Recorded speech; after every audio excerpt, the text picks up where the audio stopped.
Welcome to the Ethics Experts. I'm here with Charlie Malouf. How you doing, Charlie? I'm doing great, Nick. How are you? Good, man. Thanks so much for joining us today. I'm excited to be here. Good. Yeah. So I met you at a local event for business leaders. You're a well-known, well-respected CEO in the Charlotte area where we're based, and really, like I was saying before we started recording, within 5 minutes or a couple minutes of hearing you talk, I was like, oh man, this guy gets it. Like you have an ethos that really resonated with me. I could tell you had a heart for your people and so forth.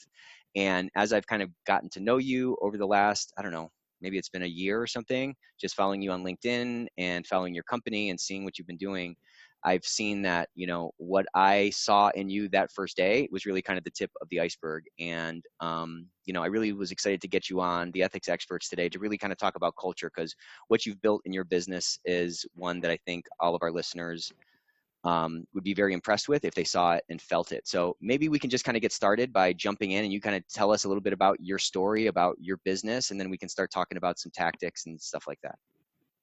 Sure. And let me just say that this is only my second ever podcast to record. And I've been super impressed following you and your story and your brother's story with the compliance line, and just learning a little bit about you on meeting at different events and on LinkedIn. And so it's really cool to kind of understand your story. I'm really excited to speak with you, and we'll have to give it to Gary for being the big connector here. Yeah, he is. He's like the glue in our community here. This guy, he knows everybody, and yeah, we'll definitely give it up to him. So why don't you tell us a little bit about your business, Charlie? Tell us about what you guys do, and then I'd love to hear kind of how you got into this game. Yeah, sure. So I'm the president and CEO of Broad River Retail, and Broad River Retail is a licensee of Ashley Home Stores throughout the Carolinas and Georgia. We're actually the largest independently owned and operated licensee of Ashley Home Stores. Ashley Home Stores is the retail arm, if you will, of Ashley Furniture Industries. Why is that important? Ashley Furniture is the largest furniture manufacturer in the world that's ever existed in the world, and they're privately held, and so they're a great company, and we're proud and privileged and honored to be partnered with them. We're a licensee, not a franchisee, so we manage our own culture, run our own business, make our own decisions, and grow and open stores. And so we're headquartered in Fort Mill, South Carolina, effectively Charlotte, the Charlotte area. And our 22 stores are in the Raleigh, Durham, Fayetteville market, the Greater Charlotte, Gastonia, Hickory market, the upstate of South Carolina and Western North Carolina, then Columbia, South Carolina, and Augusta, Georgia. So we're kind of spread out, and we're kind of a little bit different than other maybe the retail story that you've read in the news. We've read about the retail apocalypse. We decided we did not want to participate. So good for you. So we are still, yeah. So we opened 3 new stores last year. We're opening. We've already opened 1 this year. We've got 2 more, and we're really just we're purpose powered and people powered and fueled by purpose, and just a group of people who have come together and trying to do things a little bit differently with retail, and so we're opening stores and we're trying to grow responsibly, and so that's a little bit about us. I can keep going, or I can pause. Yeah, I have a quick question. So I don't, in case any of our, listeners aren't familiar with your business or your industry, I think it may be lost on some how this sort of sidestep of the retail apocalypse. I mean, who knew you could just decide I don't want to fall victim to that? But I mean, you see a lot of furniture stores closing. You see a lot of these guys moving straight online. You see Wayfarers and stuff like this kind of coming on and soaking up at least a portion of the market. What has kind of driven your strategy, or what has allowed you guys to sidestep this thing and be even opening stores in the face of this apocalypse? Yeah, so like anything, Nick, it's not a single one decision, and so there's a lot of things, right? Knowing your numbers and knowing what you've got to do to grow your business. But I will tell you one thing that might be really important. One of the many things that we've done that might be important to the topic that we're talking about today, which is culture and people, is really in 2015, we shifted our whole mindset around people from human resources to human capital. Yeah. And it's not to think of people as money. It's really, if you've all heard the phrase, people are our greatest asset, right? And many companies say it, but if we're going to like hold ourselves to account on that, then human resources we just saw was an outdated mindset. And so we changed a whole lot, starting with our mindset, with our view of our people in terms of not seeing them as liabilities, not trying to minimize them on the balance sheet, but how do we optimize, grow them, and take a growth oriented mindset approach to that. And so that whole lens has really kind of taken our growth to a whole other level, I would say. So, I mean, a lot of that is sort of that counterintuitive thinking. Well, I mean, on the one hand, it's counterintuitive because a lot of people don't actually do it, but it's also kind of interesting because I don't think anybody would sort of on the surface, any leader of any organization would disagree with the saying that, like you said, our people are our greatest asset. But there seems to be this disconnect between that, that headline, which sounds really nice, and the actions, which I think are sort of some kind of um, are rooted in the heart at some level. So kind of talk to me a little bit about that. What drove um, that that shift, that mentality shift at your organization? Well, it's a great question. At some level, it may have always been there, underlining kind of some of our thoughts and actions and beliefs, and so it could have been just a bolder, crisper articulation of what we had always believed. But to put it really succinctly, in mid 2015, we had a bit of an upheaval as a company. We had done an ERP transition, and Oh, those are we were easy, aren't going they? through. Those are pretty Yeah, yeah, easy. that's yeah. Freaking Uh, nightmare. Yeah. we we thought so, and we probably could write the Harvard Business Review for how not to do one, and so we had fumbled and stumbled our way through that, and so anyway, we broke. The way I like to think about it is we broke all our bones, and so we're trying to put all the bones back together, and sometimes what holds some folks back are we've always done it this way, and it's always been pretty successful and chugged along. And so why change it if it's always worked? Well, we were in a state of a whole lot of creativity because at that time, in that brief moment of time, nothing was working. Everything was failing. So Hmm. we had the creative freedom to kind of reset and reimagine and not be, kind of held captive to previous successes. We said, you know what, nothing's working, and I had just taken on the president and CEO role, and so we just kind of had this creative freedom to reset a whole lot of things. We actually had a 100-day challenge, and we called it our bold reset. And so that would have just been one of those elements that we reset was our lens of how we thought about our people. And so then there would have been some policies that we changed with regards to that. And so I can speak to a couple of those as an example, if you'd like. Yeah, I'd love to hear about those policies in a second, but that saying that says never let a good crisis go to waste. I mean, the timing of this ERP thing, kind of the ability to kind of wipe that slate clean, coupled with you stepping into this president and CEO role, it was kind of, I'm sure at the time it seemed like bedlam and craziness, but in retrospect, it served to Yes. probably be like a great kind of restart for the whole organization from a culture standpoint. Yeah, well, it was either going to work or we were gonna fail and go away. Right. So we just we were fortunate that some of those things kind of worked in our favor. But did you feel like the organization was kind of thirsty for some kind of a change? Because was everybody there, or did you feel like at some times you were kind of pushing a string up a hill, so to speak? Yeah, that's a great question. There was a core group of people who, let's go back to where we were. We were at the time a very proud company. I'd been with the company for several years, and we were as one of the owners and the managing partner and the COO, and we were a very proud company and had grown and had a nice heritage and legacy that we had established. And so this was just a troubling season, a 6 month, 7 month season that we had kind of been enduring through this ERP transition.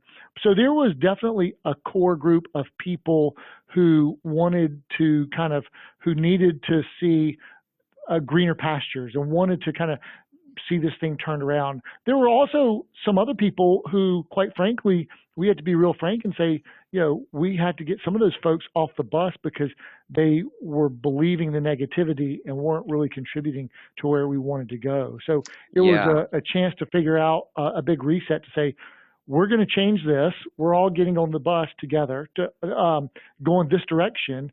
And if you don't want to go with us, that's fine, but get out of our way. I don't mean to be mean, but Totally. we're going here. And so I mean, some of the folks we had to part with.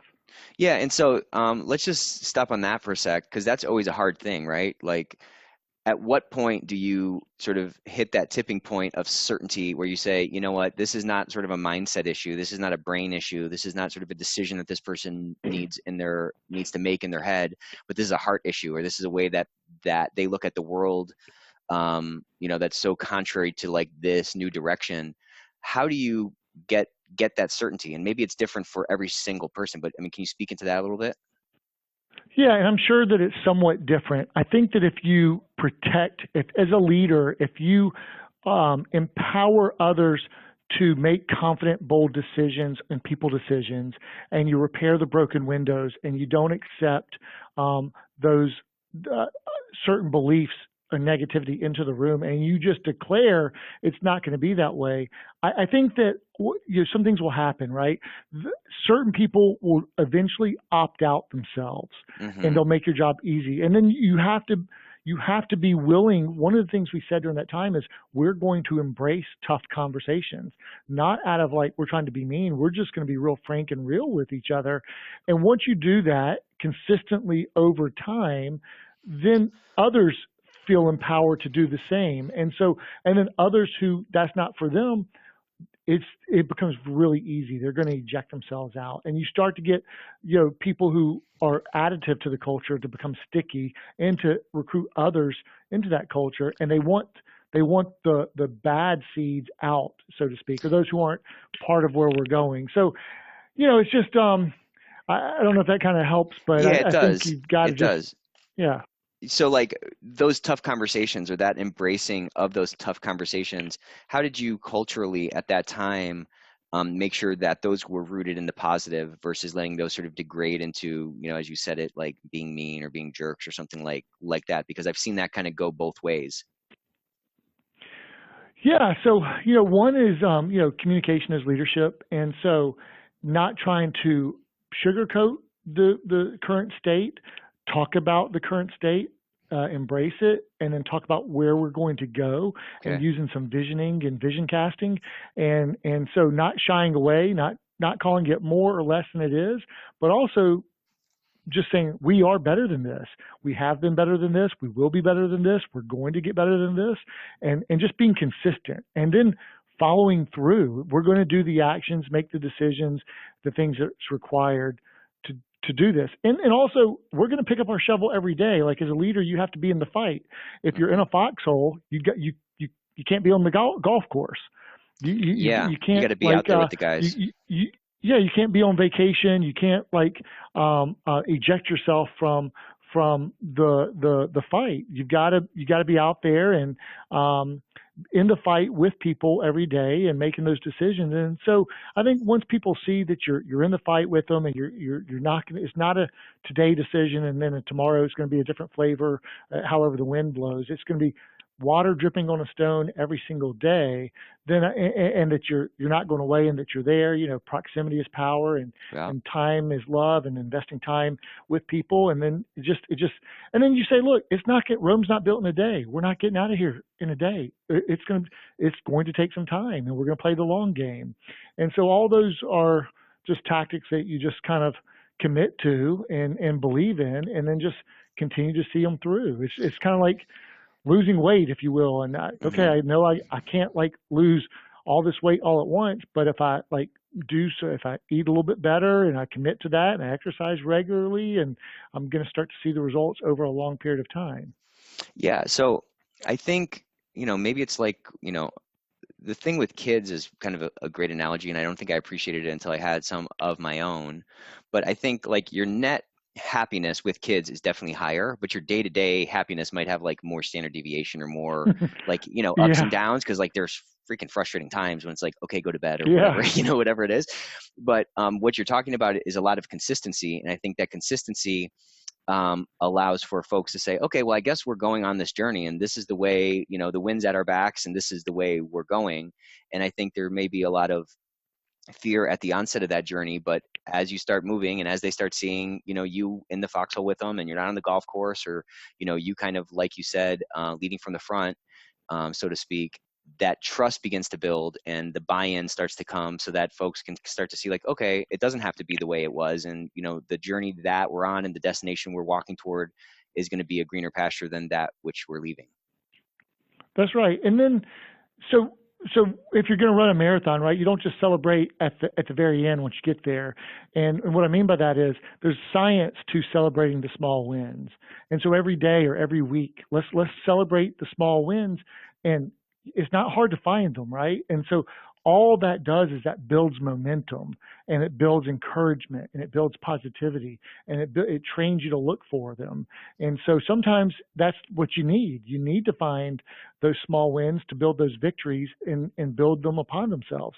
And then those become habits. And then you can have success that builds upon success. How, It's the whole flywheel effect, right? it is, It's yeah. a lot harder to push in the beginning than it is once it starts to get going. So how did you get into this game? Like, a lot of this leadership stuff you're talking about, it rolls off your tongue, and it rolls off your tongue because you actually live it. But where did you learn all this stuff? And how did you kind of get into this role of Yeah. being a real leader to this massive organization? Well, it wasn't a massive organization when I joined it, and I got in the way my joke is I got into retail the traditional way through technology, and so I had a small technology company in Mississippi. Again, that's where all great technology companies are born. Yeah, it's like the Silicon My, Valley of the South. that's right. Thank you so much. It's great. You're like completing my sentences over here. Um, so yeah, so we were a small shop, and we were doing things like web development, search engine marketing, email marketing, software development, e-commerce websites, a lot of database programming, and custom development. So I had that company. I was in that industry for a couple of years, and then I fell in love with the internet, and when it was coming of age in the late 90s, and what it could do to transform business. And so I then started my own company. I did it for 5 years. And then, quite honestly, I had a former colleague of mine and a friend of mine who had started up this Ashley Home Store licensee in Charlotte, North Carolina. He also was from Mississippi, and he and another guy had co-founded. They got one store, and then they eventually got a second store, and they were about to acquire a third store. And then he started kind of calling me, and I'd been to visit him, once, and he had told me, hey, I think I'm on the ground floor of the next McDonald's. And he started showing me some of the numbers, and it just sounded really cool and Yeah. exciting. And so he started to recruit me to move. And I said, well, Jonathan, I don't know anything about furniture. I don't really even like shopping. I never liked it growing up. He said, look, it's just widgets. It's business. You know about business. And so anyways, he made me an offer to join them to buy in as a partner.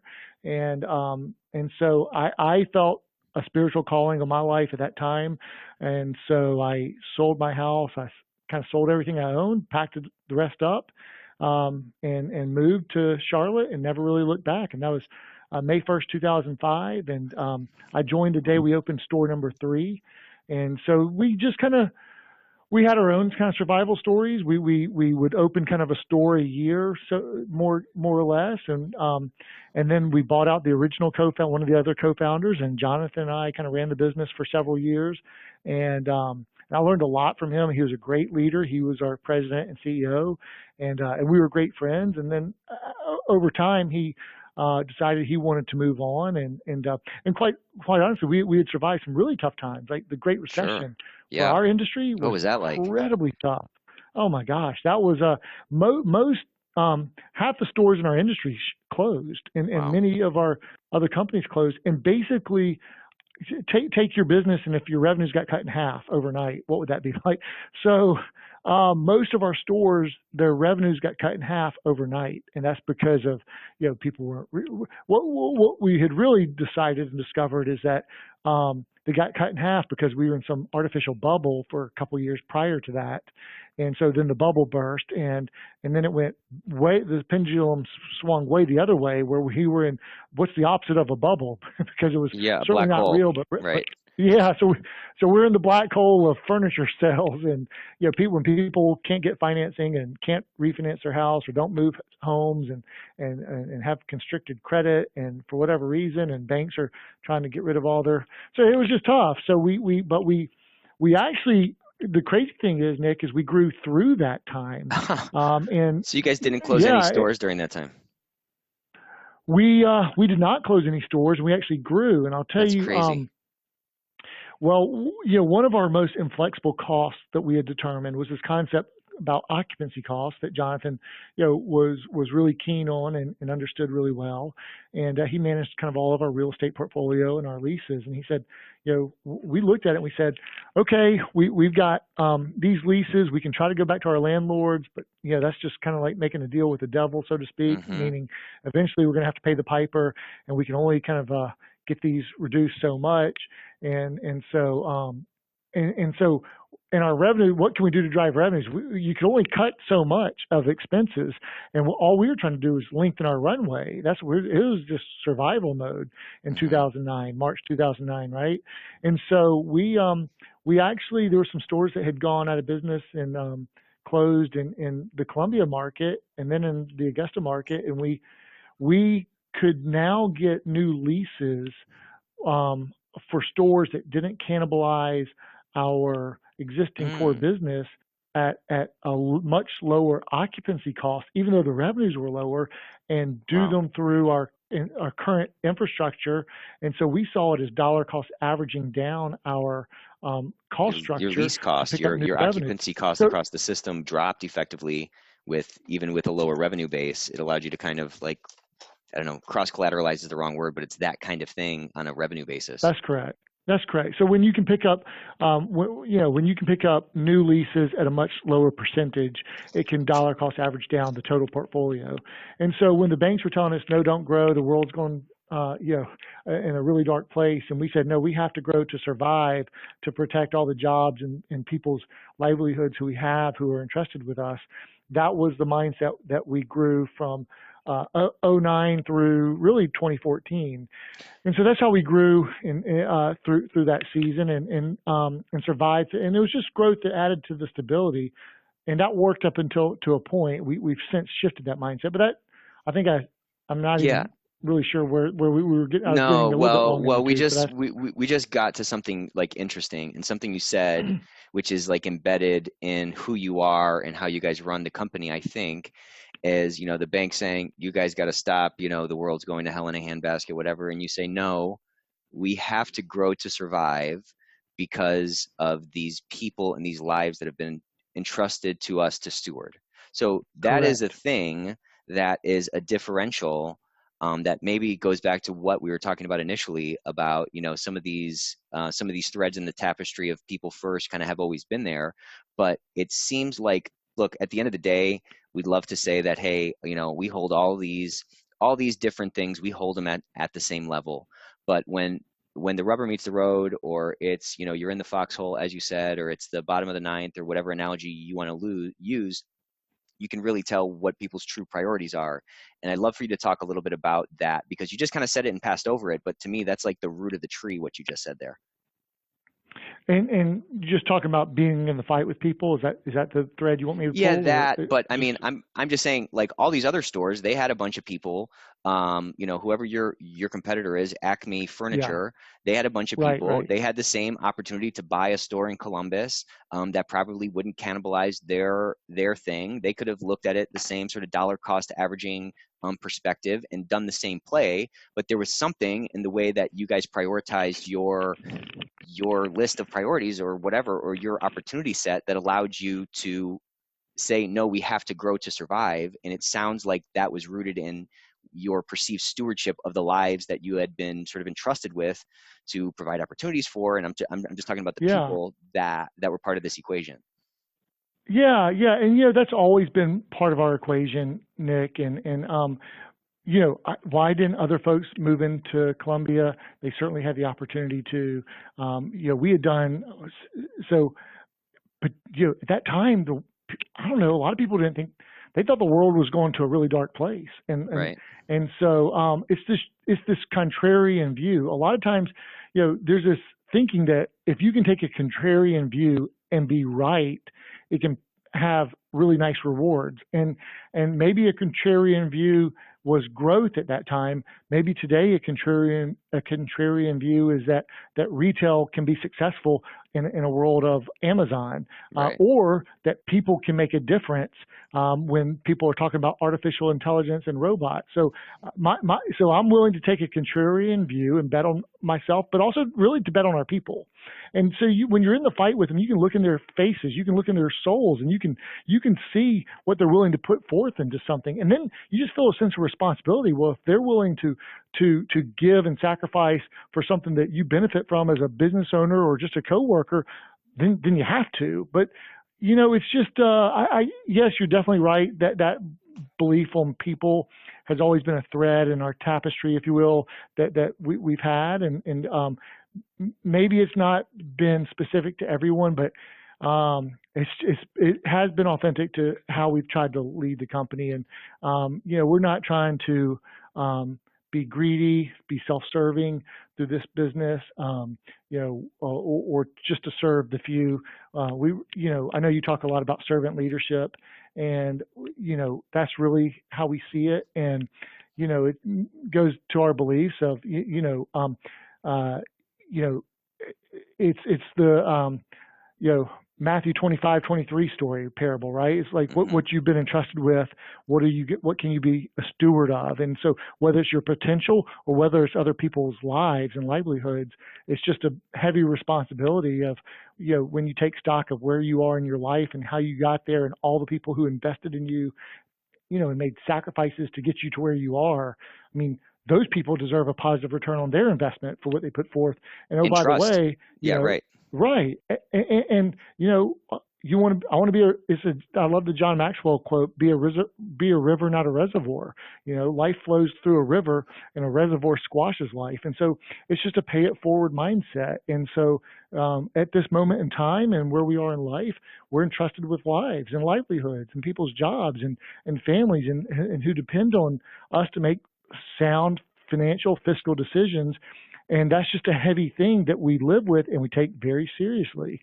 And if you're going to be a leader today, you better take it seriously. And that's just our mindset. I can't really, weigh how that compares to someone else's mindset, because I'm sure plenty of people have a similar, comparable mindset. But that's just something. That's the way we try to think about it. Yeah, I think there's definitely a lot of people who have that mindset, but I don't think that it's most people by any means. And I think at some level, what we're talking about is kind of dollars over people. Are you profit first or are you people first? And I find that as I talk to leaders and as I learn and as I, grow and see what's out there and hear stories and stuff, it seems like that dollar myopic view that sort of puts people subservient to profits, and while sort of makes the most sense from a tangible, Excel spreadsheet perspective, it ends up not producing the long run outcomes that That's people right. expect. And I think the view that you take and the one that I try to take and my brother tries to take in our business, and the ones that I think are sort of foundational to the most successful businesses over the long term, are those views that put people first and recognize that profits and dollars are a byproduct of building something great and a byproduct of That's taking right. care of people and so forth. And I think when people can buy into that and get it, then they can really unleash a lot of the stuff that, the whole purpose of this podcast is really, about trying to unleash and about trying to turn those light bulbs on at the top for these folks who have kind of come up in that 80s style MBA, that Wharton School of Hmm. Business approach that says, people are labor units. I mean, which is effectively a vestigial sort of carryover from this stuff, from centuries old during the Industrial Revolution. This is something else I was Hmm. talking to somebody else about. But putting these people first, it ends up kind of creating this self-fulfilling prophecy. And as you were kind of describing, it was kind of an interesting thing as you were just describing this, this kind of picture in the foxhole, and you're looking at into the eyes of these people, and they've trusted me, and it's my duty for them. It's this cool self-fulfilling prophecy, which is sort of the beauty of culture. Well, that trust was built by you or by the leader at some level, by saying, "Hey, we're going to do this, and I'm going to create this safe space for you," and that trust that is garnered and that trust that's sort of elicited from that individual ends up serving as fuel, if the leader lets it, to allow them to continue that thing forward, and it builds more trust and it builds more energy toward that leader, and it starts to turn into this perpetual motion machine if people can get the money out of the way. And before you know it, to your point, this river can be a raging river of Hmm. profitability, quote unquote, both in terms of experiences, in terms of security for individuals, for them to put their God-given gifts to work, for dollar profit to distribute both to owners and to other stakeholders and things like that. It's a really cool picture that you painted as you were describing that. Yeah, thank you. And yeah, I think you hit it on the head because when you were speaking in the first part of it, you led into the long term view. And I really do think it's the profits over people is short termism, and the people over dollar signs Yep. is long termism.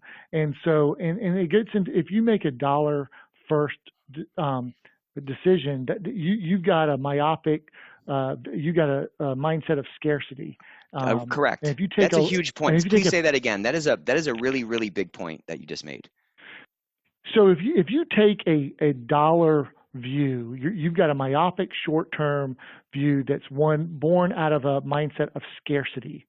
If you take a people decision or apply a people decision, you're really taking a long term decision that comes from a spirit not of scarcity but one of abundance. Yeah. And so it's just um, and so we're willing to take a really long term view to invest in our people.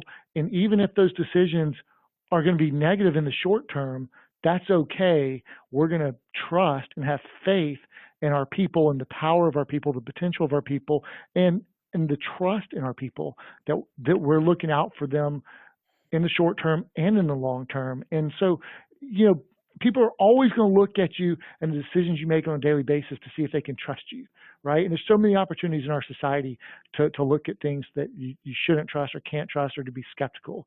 And so every decision is an opportunity for transparency or for long-termism and for people.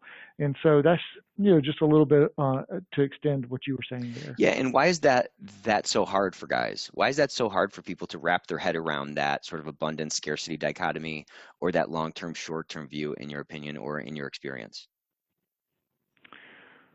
Um, well, I mean, there's probably a lot of answers to that, and you know, there's a lot of pressure on Wall Street today to get instant results, right?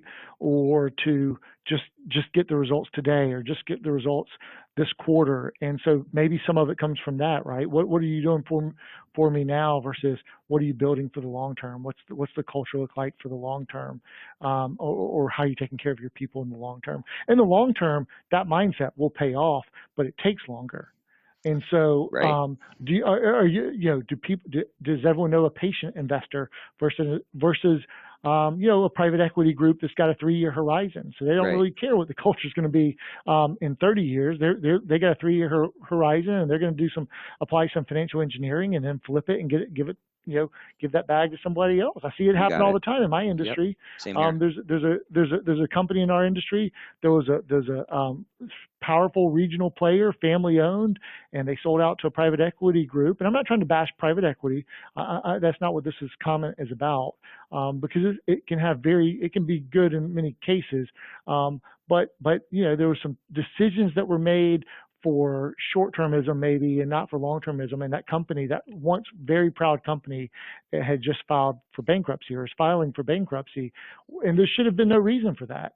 There should have been Wow. no reason for all these people to kind of be concerned for their jobs and their livelihood. But the culture completely corroded, and it was born out of all those decisions that were made from, I won't kind of wax too much on that, Well, it's a big but deal that there's, actually is showing up in every single industry, and our insights team just put something together on this. And it's like the more people I talk to, the more of this thing that you just mentioned I'm seeing everywhere.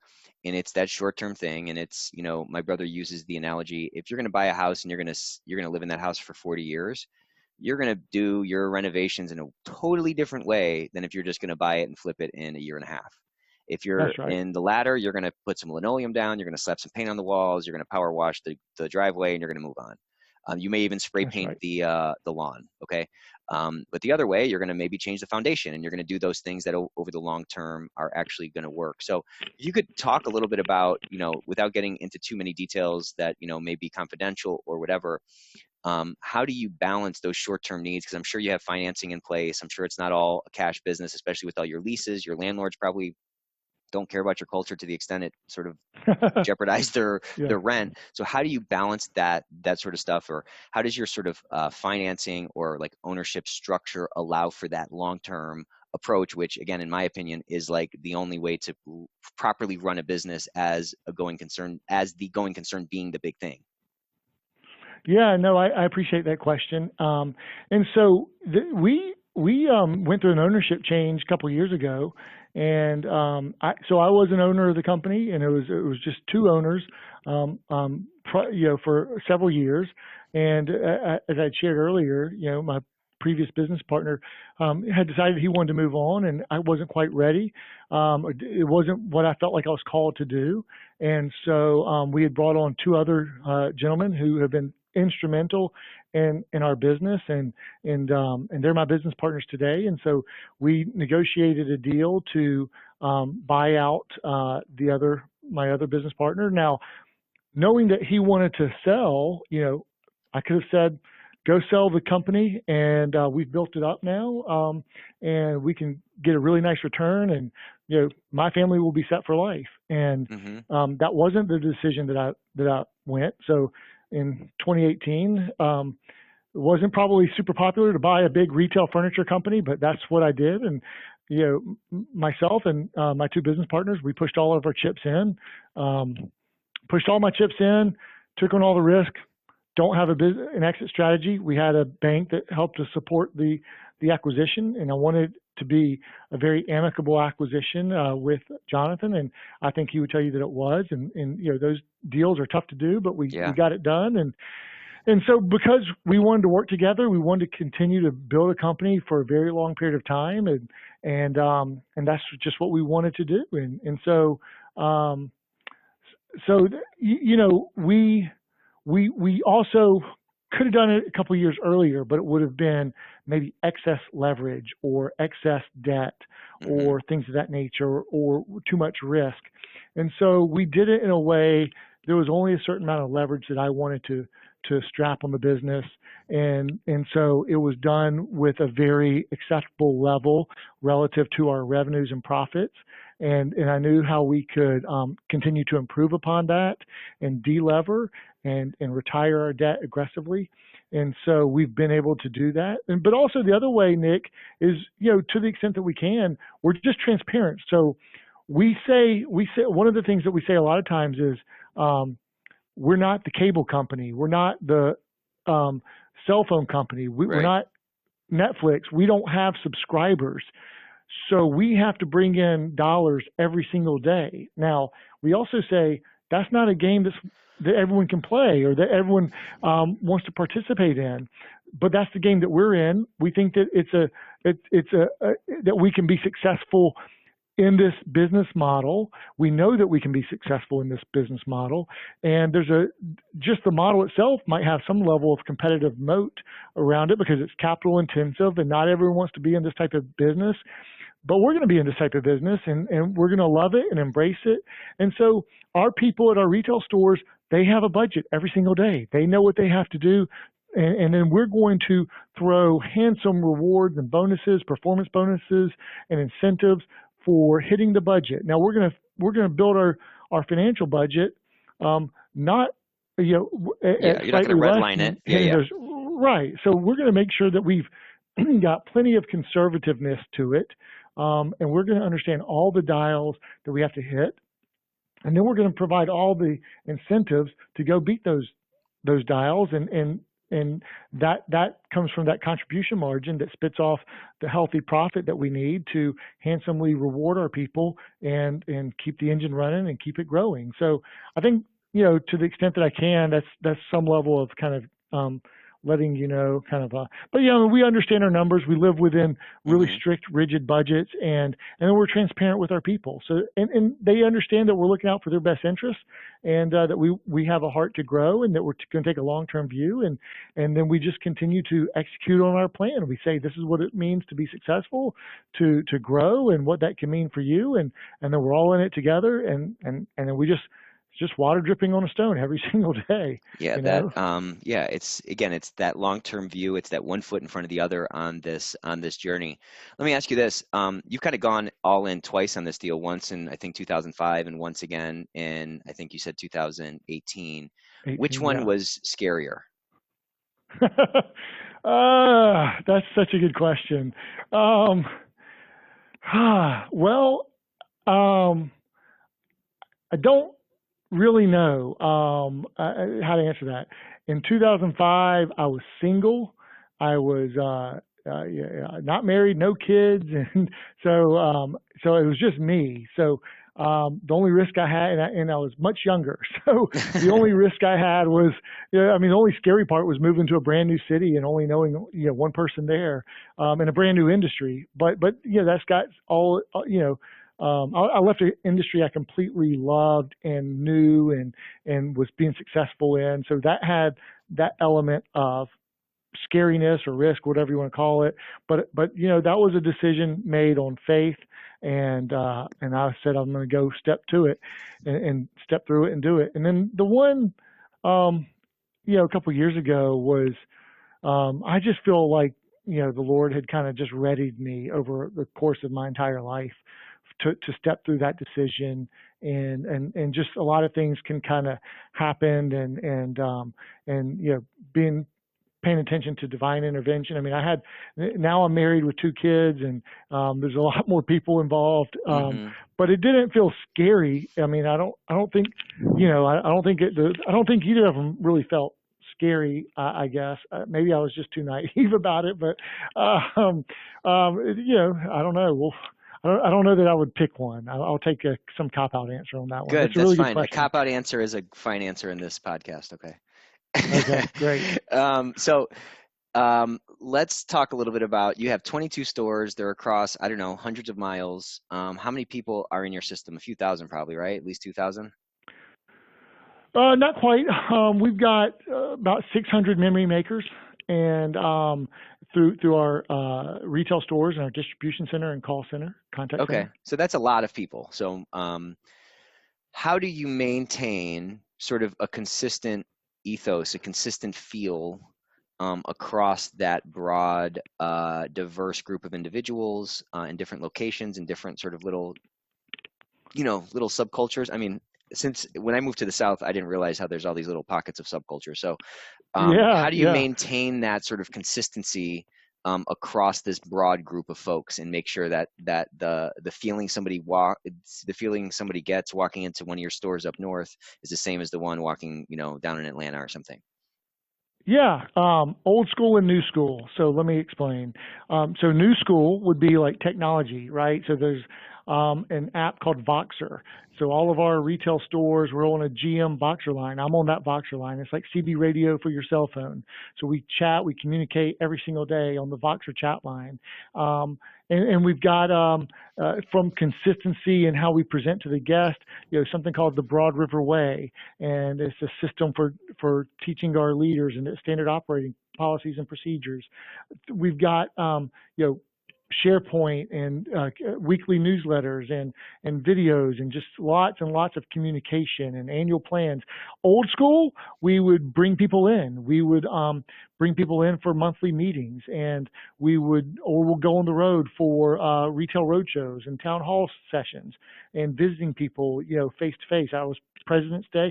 Every major holiday, is a big time for us in stores. Right. So I don't have off when traditional people, who might be bankers or lawyers or docs, might have off Hmm. work. I mean, we're not working the standard Monday through Friday, 8 to 5, 9 to 5, whatever. So, we visited stores all day Monday, and on President's Day, and so just being with your people and visiting them and spending time with them. So that's what I mean by kind of new school, old school, and so, but a lot of communication, a lot of teaching, training, and we've had leadership summits, we've had purpose summits. We definitely want to invest in our leaders and grow our leaders, and so and then just kind of building that brand, the Broad River Retail brand, its own subculture within the Ashley Home Store licensee network. So we're known and what we stand for and who we are. We have a purpose, a unified purpose. We have annual themes. We've got a unified vision, mission, and values. And then but every store is going to have its own unique subculture, and we're okay with that, right? There's got to be Hmm. some latitude to let people. So we say purpose begins with identity, and so you might go to some stores and they might say, yeah, we're at store 9234.